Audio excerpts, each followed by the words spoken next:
Hi friends, എല്ലാവർക്കും ജാനീസ് കിച്ചണിലേക്ക് സ്വാഗതം. ഇന്നത്തെ നമ്മുടെ റെസിപ്പി അവിലും തേങ്ങയും വെച്ചിട്ട് വളരെ സിമ്പിളായിട്ട് ചെയ്തെടുക്കാൻ പറ്റുന്ന നല്ലൊരു 4 മണി പലഹാരമാണ്. കുട്ടികൾക്കും മുതിർന്നവർക്കും ഒരുപോലെ ഇഷ്ടമാകുന്ന ഈ ഒരു പലഹാരം എങ്ങനെയാണ് തയ്യാറാക്കിയെടുക്കുന്നതെന്ന് കണ്ടു നോക്കാം. നമ്മുടെ പലഹാരം തയ്യാറാക്കാൻ വേണ്ടിയിട്ട് ആദ്യം തന്നെ നമുക്ക് വേണ്ടത് അവിലാണ്. 250 ml കപ്പിന് 2 കപ്പ് അളവിലാണ് അവിലെടുക്കുന്നത്.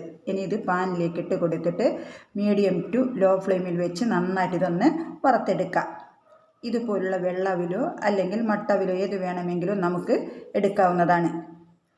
ഇനി ഇത് അത്യാവശ്യം നന്നായിട്ട് ചൂടായിട്ട് വരുന്ന സമയത്ത് നമുക്കിതിലേക്ക് വേണ്ടത് ഇതുപോലെ 1/4 കപ്പ് അളവിൽ പൊട്ടുകടലയാണ്.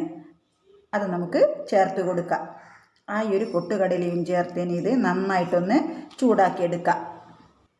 പിന്നെ നമുക്കിതിലേക്ക് വേണ്ടത് 1 കപ്പ് അളവിൽ തേങ്ങ ചിരവിയതാണ്. തേങ്ങയും കൂടി ചേർത്ത് കൊടുത്തിട്ട് വീണ്ടും നന്നായിട്ട് ഇതിനെ ഒന്ന് ചൂടാക്കിയെടുക്കണം. തേങ്ങ കൂടി ചേർത്ത് കൊടുത്തതിന് ശേഷം ലോ ഫ്ലെയിമിൽ ഇട്ട് കൊടുത്തിട്ട് നല്ലപോലെ തന്നെ നമുക്കിത് ഒന്ന് വറുത്തെടുക്കാം. തേങ്ങ ചേർത്തത് കൊണ്ട് തന്നെ തീ ഒരുപാട് കൂട്ടിയിട്ടാൽ പെട്ടെന്ന് ആ തേങ്ങ അങ്ങ് കരിഞ്ഞു പോകും. നല്ലപോലെ തന്നെ ഇതുപോലെ ഇളക്കി കൊടുത്ത് ഇത് അത്യാവശ്യം നന്നായിട്ടൊന്ന് പൊടിഞ്ഞു വരുന്ന ആ ഒരു പരുവത്തിലൊന്നായി വന്നാൽ നമുക്ക് ഫ്ലെയിം അങ്ങ് ഓഫ് ചെയ്ത് കൊടുക്കാം. ഇനി നമുക്കിത് ചൂടാറാനായിട്ട് മറ്റൊരു പാത്രത്തിലേക്ക് മാറ്റി വെക്കാം. ഇനി ഈ ഒരു പാത്രത്തിലേക്ക് 250 ml കപ്പിൽ 1 കപ്പ് അളവിൽ ശർക്കര എടുത്തിട്ടുണ്ട്. 1 കപ്പ് ശർക്കര ചേർത്ത് കൊടുക്കുമ്പോൾ അത്യാവശ്യം നല്ല മധുരമുണ്ട്. നിങ്ങൾക്ക് അത്രയും മധുരം വേണ്ടാന്നുണ്ടെങ്കിൽ ഒരു 3/4 കപ്പൊക്കെ ചേർത്ത് കൊടുത്താൽ മതിയാകും. ഇനി ഈ ഒരു ശർക്കരയിലേക്ക് 1/2 കപ്പ് അളവിൽ വെള്ളവും ചേർത്ത് നന്നായിട്ടൊന്ന് ഈ ഒരു ശർക്കരപ്പാനി ഉരുക്കിയെടുക്കാം. ഇപ്പം നമ്മുടെ ശർക്കരപ്പാനി നല്ലപോലെ ഉരുകി വന്നിട്ടുണ്ട്. ഇനി നമുക്ക് ഈ ഒരു ശർക്കരപ്പാനി ഇതുപോലൊരു പാത്രത്തിലേക്ക് അരിച്ച് ഒഴിച്ചു കൊടുക്കാം. ഇനി അവിലും തേങ്ങയുടെയൊക്കെ ചൂട് ചെറുതായിട്ട് മാറിയതിന് ശേഷം മിക്സിയുടെ ജാറിലേക്ക് മാറ്റിയിട്ട് ഇതുപോലെ ഒന്ന് പൊടിച്ചെടുക്കണം. പൊടിച്ചെടുക്കുന്ന സമയത്ത് നൈസായിട്ടല്ല പൊടിച്ചെടുക്കേണ്ടത്, ചെറിയ ചെറിയ തരികൾ കാണുന്ന രീതിയിൽ വേണം. ഇതുപോലെ ഒന്ന് പൊടിച്ചെടുത്താൽ മതി, ഒരുപാട് അങ്ങ് നൈസാക്കി പൊടിക്കണ്ട. ഇനി നമുക്കിത് ഈ ഒരു ശർക്കരപ്പാനിയിലേക്ക് ഇട്ട് കൊടുത്തിട്ട് നന്നായിട്ടൊന്ന് ഇളക്കിയെടുക്കാം. ഇനി നല്ലൊരു ഫ്ലേവറിന് വേണ്ടിയിട്ട് ഇതിലേക്ക് 1 ടീസ്പൂൺ അളവിൽ ഏലക്കപ്പൊടി ചേർത്ത് കൊടുക്കുക. പിന്നെ നമുക്ക് ഇഷ്ടമുള്ള നട്ട്സ് ഇതുപോലെ കട്ട് ചെയ്തിട്ട് ചേർത്ത് കൊടുക്കാവുന്നതാണ്. ഞാനിവിടെ കാഷ്യൂ നട്ടാണ് ചേർത്ത് കൊടുത്തിട്ടുള്ളത്.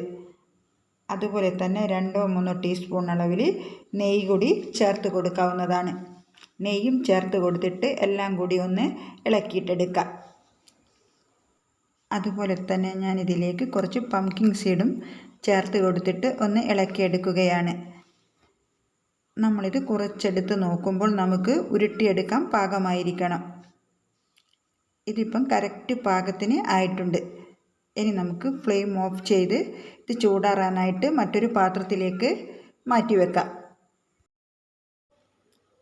എന്നിട്ട് ഇതിൻ്റെ നല്ല ചൂടൊക്കെ ഒന്ന് പോയി അത്യാവശ്യം നമുക്ക് ഉരുട്ടാൻ പറ്റുന്ന പാകത്തിനുള്ള ചൂടായി കഴിഞ്ഞാൽ ആ ഒരു ചെറു ചൂടോടുകൂടി കുറച്ചെടുത്തിട്ട് ഇതുപോലെയൊന്ന് ഉരുട്ടിയെടുത്താൽ മതി.